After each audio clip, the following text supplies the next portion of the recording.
İşte götürdü avtomat sonra yere attı. Ben qalxızı bilmədim nə başı. Sizin sinifdə oldu mu? Ya. Mən 8-ci sınıfım. Bəs nə üstə vurdu? Nə dedi? Əvvəl nə dedi sizə? Bilməm, çox sıxırdılar ona görə. Sonra götürüb avtomatı yerə atandan sonra Hansı avtomat idi? AKR.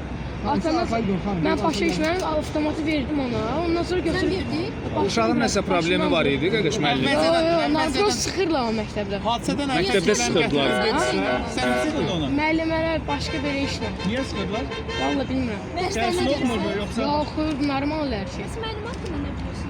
Müəllim işi, müəllimə hələ mənim müəlliməm idi. Necə müəllimlər? Yaxşı. Həmin müəllim sıxırdı, onu burduğu müəllim yoxsa? Ona görə başladı. Dərsləri yaxşı oxumur deyə sıxırdı. Yaxşı oxuyur, normal idi. Çox sağ ol. Dəcəl uşağı idi. Şahlamır. Yaxşı uşaq, sakit idi. Bəs niyə Çox sağ ol. Rüfət, Vallahi bilmirəm xəbər. Rüfət. Sən nə demişdi onu vurması? Mənə işte burası dünən məktəbə demişdi ki, terror nasıl belə bir şey olacaq.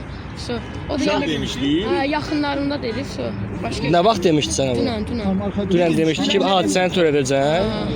So, başqa iş. Bəs uşaqlarla necə yola gedirdi, necə dostluq eləyirdi?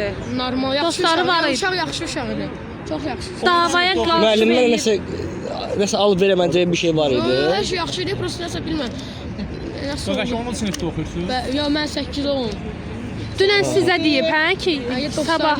Ay Səbuhi.